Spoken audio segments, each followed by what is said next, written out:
Alright guys, so we're back. No leaks in the valve cover, everything was going great. We haven't started yet today. Went ahead and rechecked the valve cover bolts, make sure they're all torqued good. They're still all good, no problems at all. We're gonna do the motor flush today, and we just have this Motor Medic stuff. A lot of people say this is all you need. It's like $5 or $6. We got it at AutoZone, I believe, and it's supposed to work real nice. So how this stuff works, you put it in your oil. So we're gonna pour it in. You only run the car at idle for 5 minutes. Now, before I even do this, seen the guys at Hacker Garage using the same stuff. They're out driving it and peeling donuts and all kinds of crazy stuff. I don't know, I guess they just didn't read the instructions, but it's only idle for 5 minutes. Put that back on. And then we're gonna go ahead and pull the filter, and we're gonna drain the oil, and we're gonna change the oil to the 0W40. All right, got you on the tripod there. Let's go ahead and open that guy up. And we're gonna dump her on in. I'm about to get something to open this thing up with. No, we got it. It smells like diesel, which more than likely that's probably mostly what it is. So we're hoping this is going to fix our ticking, or at least slow it down tremendously. It looks like red farm diesel.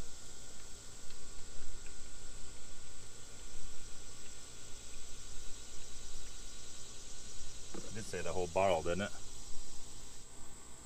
Yeah, I'm guessing it's the whole bottle. It doesn't actually say.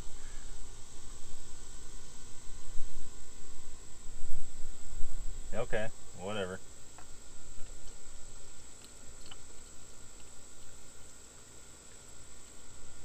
And the theory behind this is going to get in those lifters, the little holes, and it's going to get that gunk out. Supposedly what the problem is, those lifters, one of the two things, either have a little bit of air and it's foaming, or they're kind of sticky and they're clicking because of that. So I'm going to go and start this thing up. We're going to back it up on the level where we're going to be changing the oil at, and we'll be right back.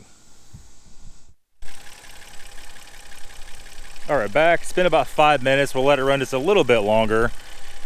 It's pretty much a normal operation right now, the way it sounds, which is pretty good since it's full of that real thin liquid.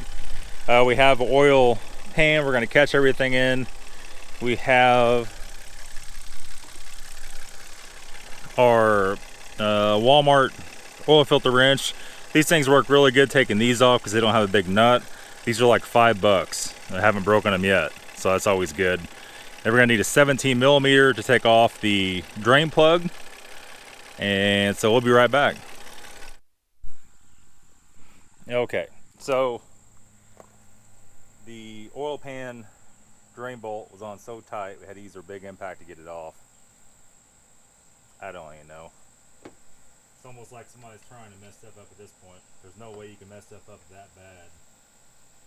But break this guy loose.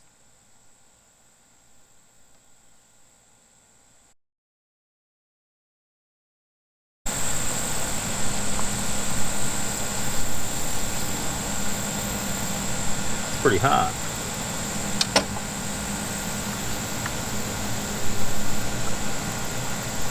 Ew. Smell that water in there. It's like milk. It's like something from a mud truck. You drive it to the creek.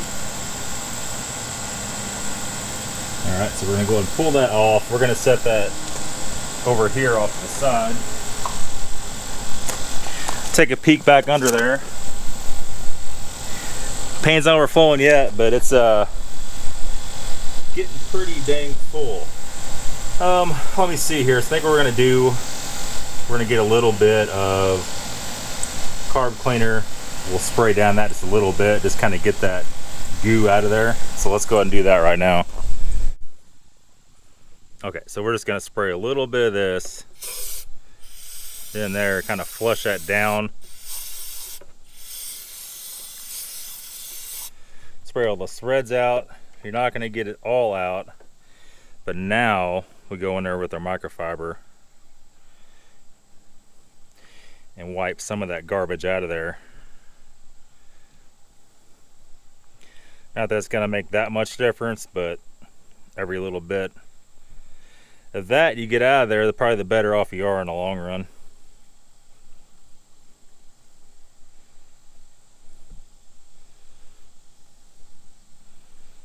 Pretty nasty.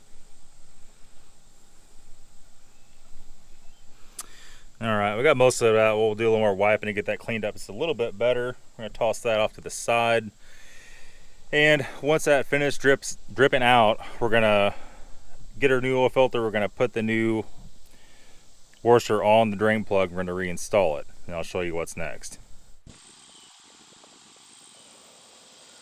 Okay, so here's the new filter. We're going to keep that right there for right now. Here's the drain plug. And the drain plug has a copper washer on it.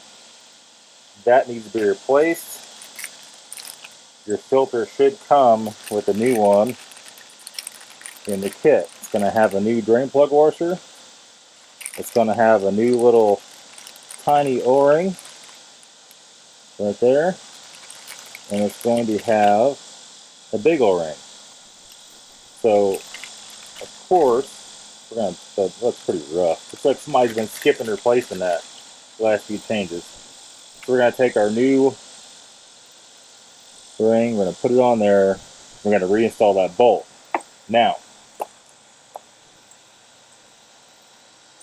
where this other stuff comes in, here's the old filter. We're going to pull it out just like that. Looks pretty freaking disgusting, and it's like heavy too, so I don't know. No, I can't tell by smelling it with the additive and stuff in there. So let me dump this stuff here out. We'll spray this out with a little carburetor cleaner.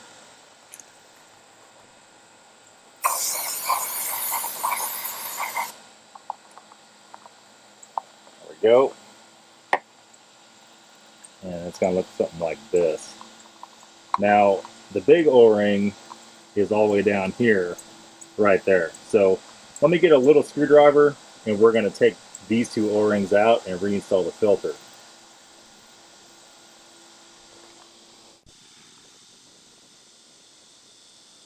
Okay, so basically what we're going to take this little straight screwdriver, we're going to push the ring out, just like that.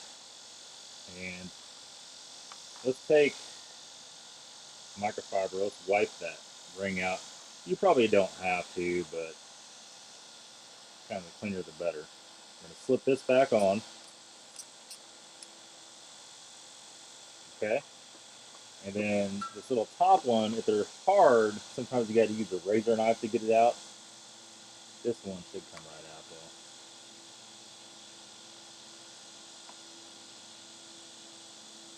And then reinstall the new one.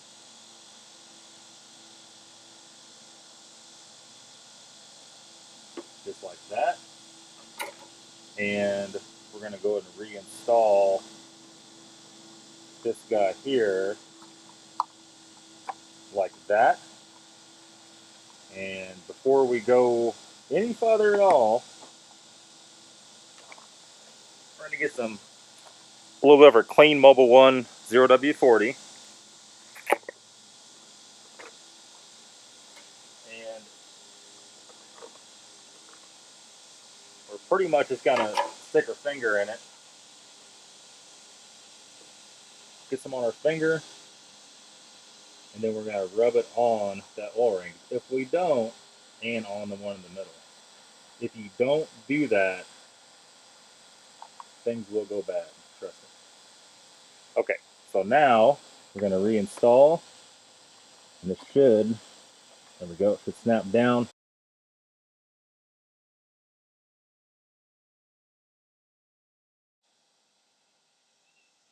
Alright, just snug it up, just like that.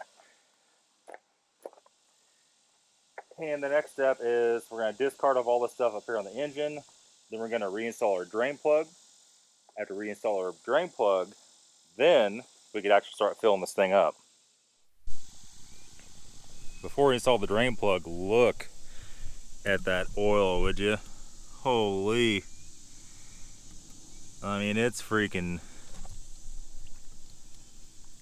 It's full, absolutely full of water from that rainwater getting in it.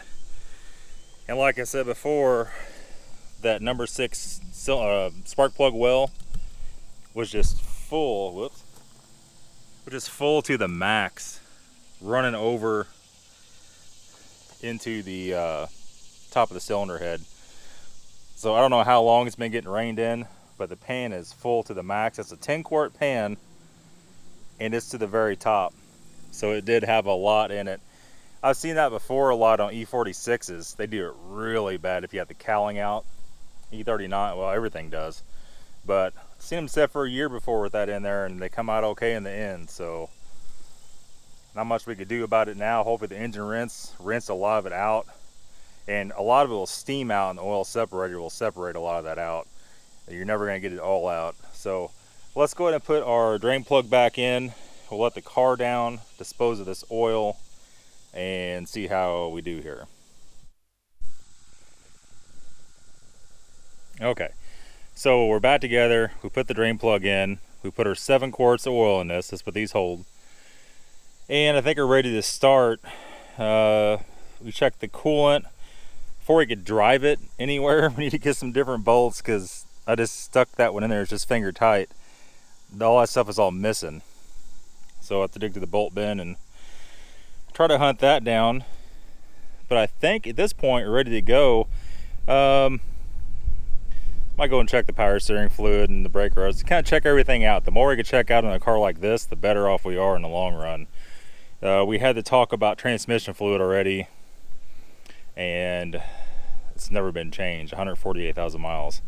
So we're probably gonna have to tend to that pretty soon and get a new transmission pan with a built-in filter and do some Valvoline Max Life import on it.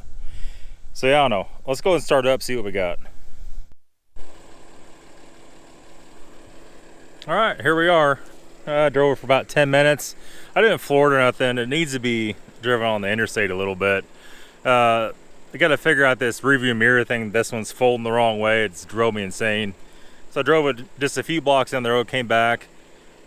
Almost all the ticking noise is gone. There's very little left.